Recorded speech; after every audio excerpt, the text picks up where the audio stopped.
नमस्कार मेरे प्यारे भाइयों और बहनों, मैं विवेक कुमार। क्राइम की कहानी के नए एपिसोड में आप सभी लोगों का हार्दिक स्वागत है। कहानी में आगे बढ़ने से पहले कृपया क्राइम की कहानी चैनल को सब्सक्राइब कर बेल आइकन जरूर दबा लें ताकि मेरे हर वीडियो का नोटिफिकेशन आपको मिलता रहे। तो चलिए आज की कहानी शुरू करते हैं। 28 फरवरी 2021 को अपने भाई को घर आया देख निशा की खुशी का ठिकाना नहीं था। उसका भाई काफी समय बाद उसे ससुराल से लेने आया था। उस वक्त निशा और उसका पति रिंकू घर गृहस्थी में आए उतार चढ़ाव को लेकर काफी परेशान चल रहे थे, जिसके चलते उनका घर चिंता और परेशानियों से घिरा हुआ था। इस दौरान निशा ने कई बार अपने मायके जाने की सोची भी, लेकिन वह रिंकू को ऐसी स्थिति में छोड़कर जाने की हिम्मत नहीं जुटा पाई थी। रिंकू की परेशानी का कारण यह था कि सन 2017 में उसके परिवार में एक ऐसी अनहोनी हो गई थी जिसमें उसकी मां और उसके दो भाइयों की मौत हो गई थी। उसकी मां की एक जीवन बीमा पॉलिसी थी। मां की मौत के बाद बीमा की रकम मिली तो उसके छोटे भाई विपिन ने चालाकी से सारी रकम हड़प लिया। भाई के विश्वासघात से रिंकू को जबरदस्त झटका लगा था। बाद में उसका छोटा भाई विपिन उसकी जान का दुश्मन बन गया था। अपने साले दीपक के आने के बाद रिंकू ने निशा को समझा बुझाकर उसी दिन उसके साथ मायके भेज दिया। मायके पहुंचने के बाद भी निशा बार बार अपने पति को फोन करके उसकी खैर खबर लेती रही। 28 फरवरी को रात करीब 10 बजे निशा की रिंकू से फोन पर आखिरी बार बात हुई। रिंकू ने निशा को बताया था कि उसका भाई विपिन कुछ लोगों के साथ उसके पास आया था और उसने गाली गलौज की थी। उसके बाद से उसका मोबाइल बंद हो गया था। अगले दिन 1 मार्च 2021 को सुबह निशा ने फिर से रिंकू को फोन मिलाया तो उस समय भी उसका मोबाइल बंद आ रहा था। रात से लगातार रिंकू का फोन बंद आने से निशा परेशान हो उठी। जब उससे नहीं रहा गया तो वह भाई दीपक को साथ लेकर ससुराल जा पहुंची, लेकिन वहां उसके घर का दरवाजा अंदर से बंद था, जिसे देख निशा और उसका भाई दीपक परेशान हो उठे। उन्होंने तुरंत इस बात की जानकारी पड़ोसियों को दी, जिसके बाद कॉलोनी के कुछ लोग दीवार फांदकर घर के अंदर पहुंचे तो अंदर रिंकू की खून से लथपथ लाश पड़ी हुई थी। पति की लाश देखते ही निशा चक्कर खाकर गिर पड़ी। रिंकू की हत्या की बात सुनकर पूरे मोहल्ले में सनसनी फैल गई। इस बात की सूचना तुरंत पुलिस को दी गई। बंद घर में एक युवक की हत्या की बात सुनते ही पुलिस आनन फानन में घटनास्थल पर पहुंच गई। यह घटना रुद्रपुर ऊधमसिंह नगर से सटे भदईपुरा इलाके की है। वह जगह रमपुरा चौकी के अंतर्गत आता था, इसलिए जानकारी मिलते ही रमपुरा चौकी प्रभारी अनिल जोशी ने इस घटना की जानकारी उच्चाधिकारियों को दी और खुद घटनास्थल की ओर रवाना हो गए। सूचना मिलते ही रुद्रपुर कोतवाल N Pant, CO Amit Kumar, SP Mithilesh Singh और एसएसपी दलीप सिंह कुंवर भी घटनास्थल पर पहुंच गए। रिंकू की लाश बंद घर के अंदर मिली थी। किसी ने रिंकू के सिर में सटाकर गोली मारी थी, जिससे उसकी मौके पर ही मौत हो गई थी।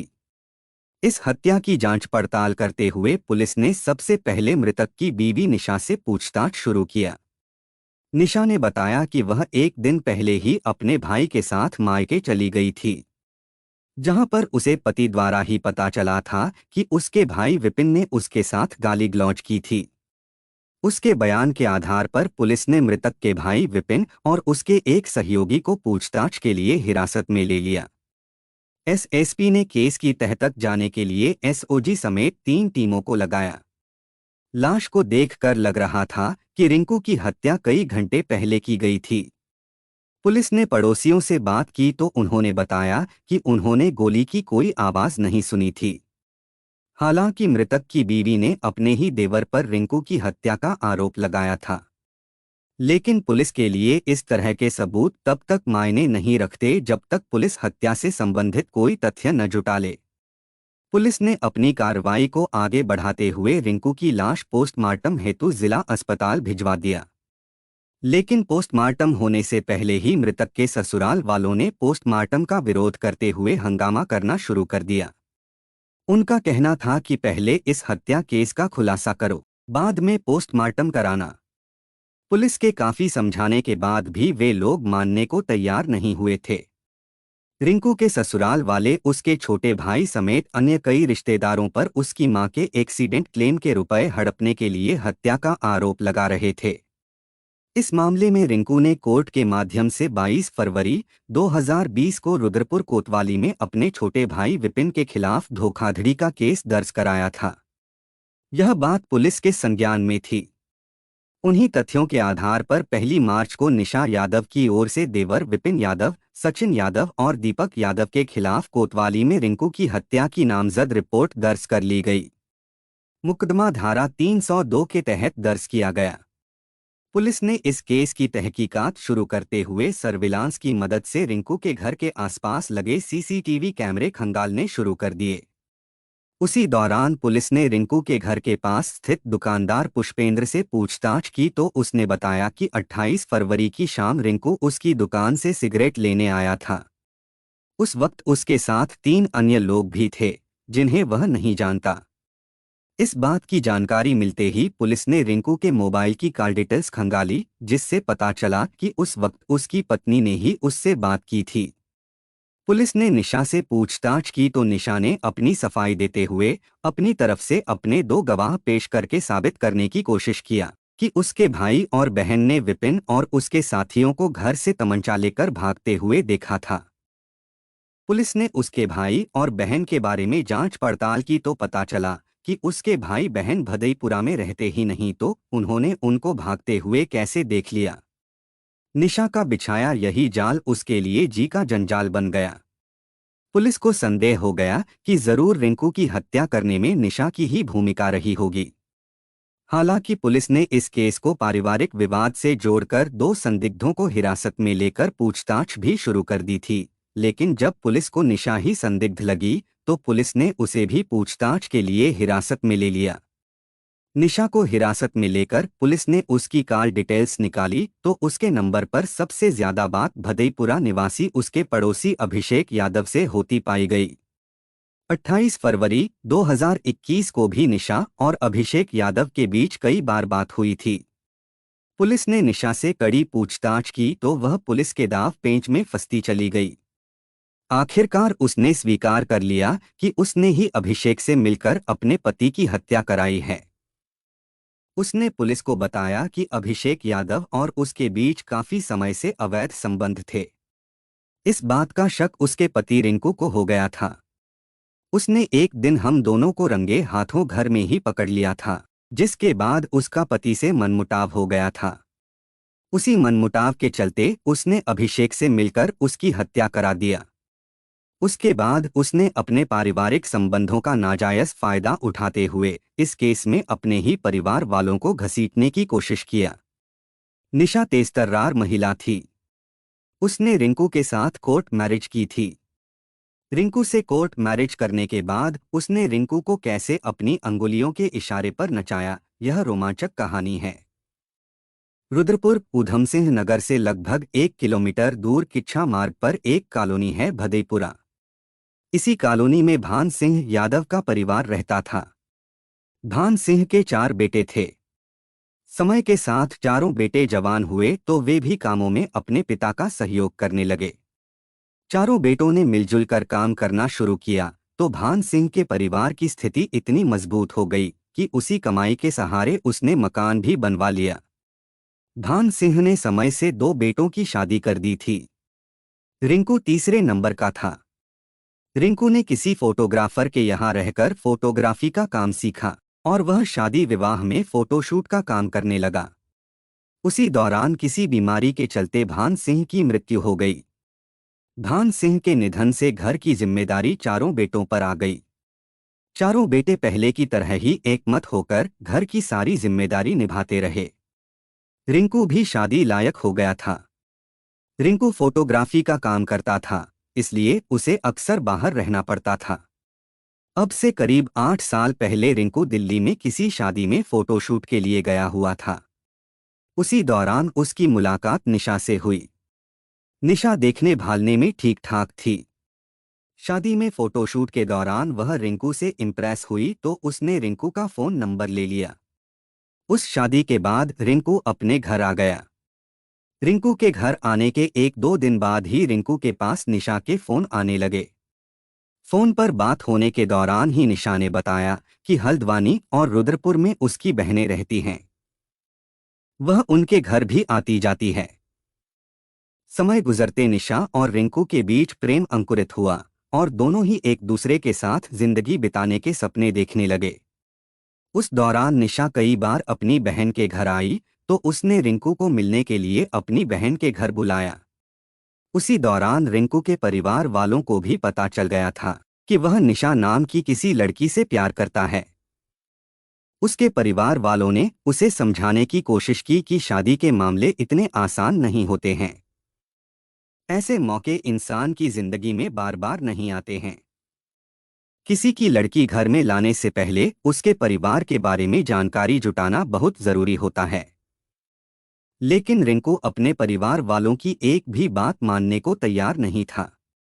वह निशा के प्यार में इस कदर पागल हो चुका था कि किसी भी कीमत पर उसे छोड़ने को तैयार नहीं था।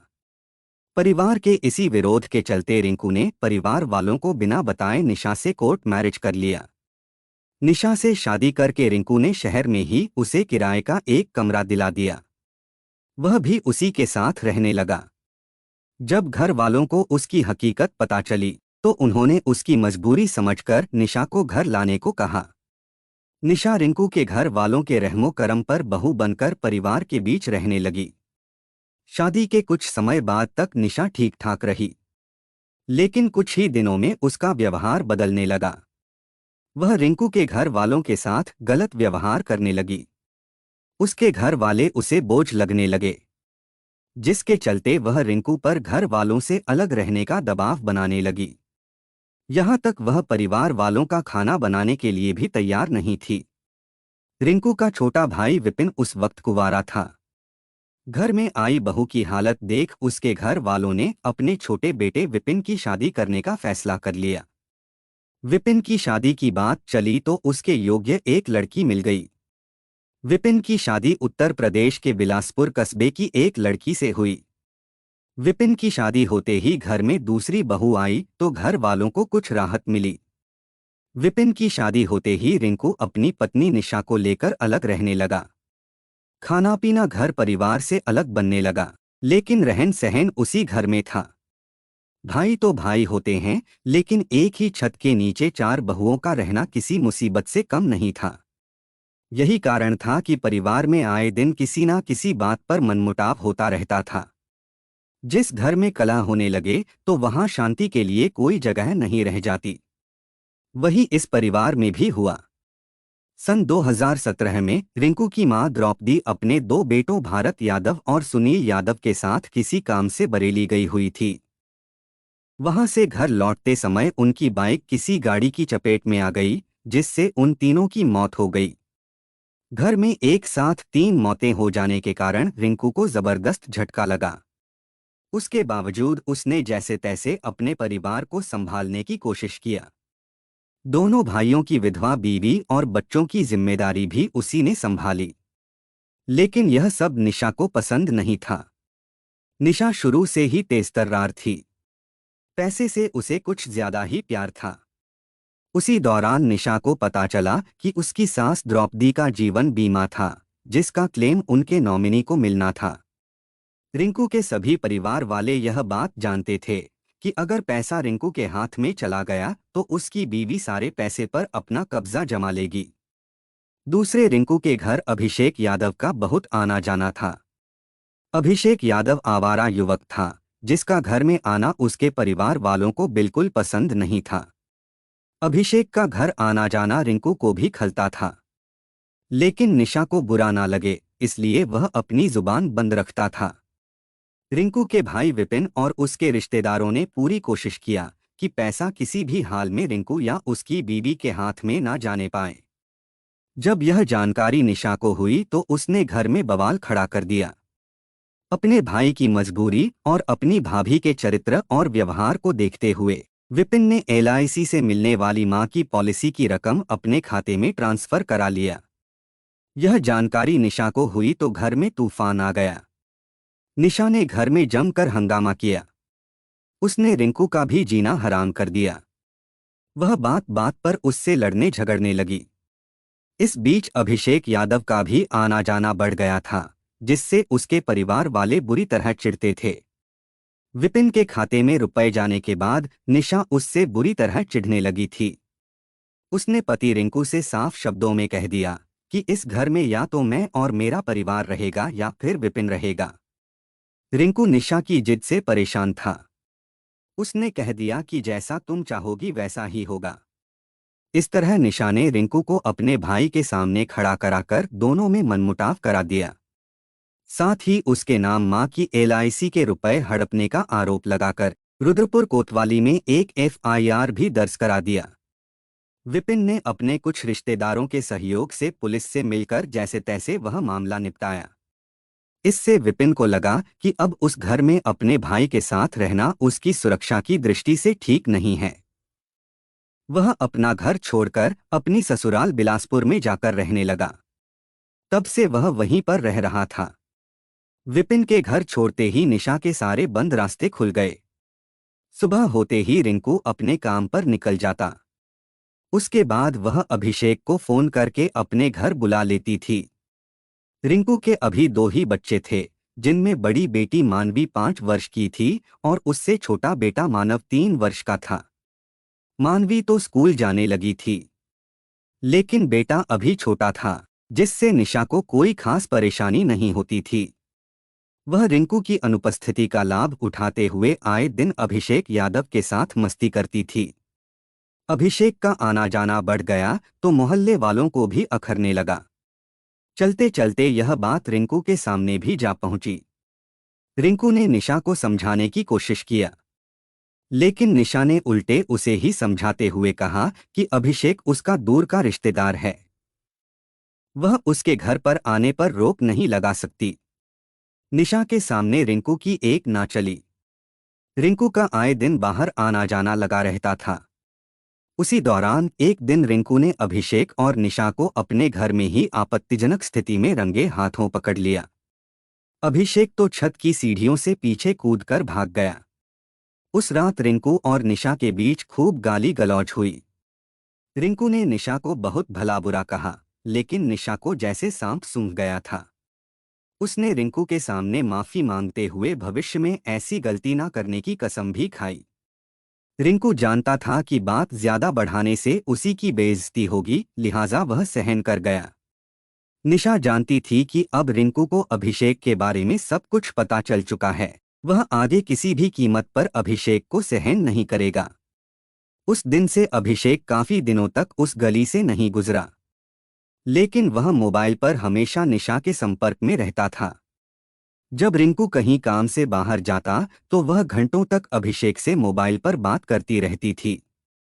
मोबाइल पर उसने अभिषेक यादव से कहा कि अगर तुम मुझे सच्चा प्यार करते हो तो मुझे इस नर्क से निकालकर कहीं दूसरी जगह ले चलो। लेकिन अभिषेक यादव जानता था कि उसके छोटे छोटे 2 बच्चे हैं, वह उनका क्या करेगा। अंततः निशा ने अभिषेक के साथ मिलकर रिंकू से पीछा छुड़ाने के लिए एक साजिश रच डाली। साजिश के तहत निशा ने अभिषेक को बताया कि वह 28 फरवरी 2021 को अपनी बहन के घर हल्द्वानी जा रही है। अगर तुम मुझे सच्चा प्यार करते हो तो मेरे आने से पहले रिंकू को दुनिया से विदा कर दो, फिर हम दोनों इसी घर में मौज मस्ती करेंगे। अभिषेक यादव निशा के प्यार में पागल था। वह उसे पाने के लिए कुछ भी करने को तैयार था। वह उसकी साजिश का हिस्सा बन गया। रिंकू की हत्या करने के लिए उसने अपने दोस्त आकाश यादव, साहिल व सूरज को भी शामिल कर लिया। निशा और अभिषेक यादव ने आकाश को 20,000 रुपए देने के साथ ही एक तमंचा भी दिला दिया था। योजना के तहत निशा ने अपने भाई को अपने घर बुलाया और 28 फरवरी को वह उसके साथ चली गई। निशा के जाने के बाद रिंकू घर पर अकेला रह गया था। 28 फरवरी की शाम को पूर्व योजनानुसार आकाश यादव उर्फ बांडा निवासी भदीपुरा, साहिल निवासी भूत बंगला ने रिंकू के घर पर पार्टी करने की योजना बनाई, जिसमें शराब के साथ मुर्गा भी बनाया गया। पार्टी में तीनों ने रिंकू को ज्यादा शराब पिलाई। उस शाम रिंकू के घर के पास एक शादी भी थी, जिसमें डीजे बज रहा था। डीजे की आवाज में कुछ सुनाई नहीं दे रहा था। देर रात तक चली पार्टी में जब रिंकू बेहोशी की हालत में हो गया तो मौका पाते ही तीनों ने गोली मारकर उसकी हत्या कर दिया। रिंकू की हत्या करने के बाद उन्होंने उसका मोबाइल भी स्विच्ड ऑफ कर दिया था। उसके बाद तीनों घर के दरवाजे पर अंदर से ताला लगाकर छत के रास्ते नीचे कूदकर चले गए। रिंकू की हत्या के बाद आकाश ने अभिषेक को बता दिया कि उसका काम हो गया है। उसके आगे का काम स्वयं निशा ने संभाला। योजनानुसार निशा ने इस केस में रिंकू के छोटे भाई विपिन और उसके रिश्तेदारों को फंसाने की योजना बना रखी थी। लेकिन उसका यह दांव चल नहीं सका और वह खुद ही अपने जाल में उलझ गई। इस केस के खुलते ही पुलिस ने पांचों आरोपियों को कोर्ट में पेश कर जेल भेज दिया।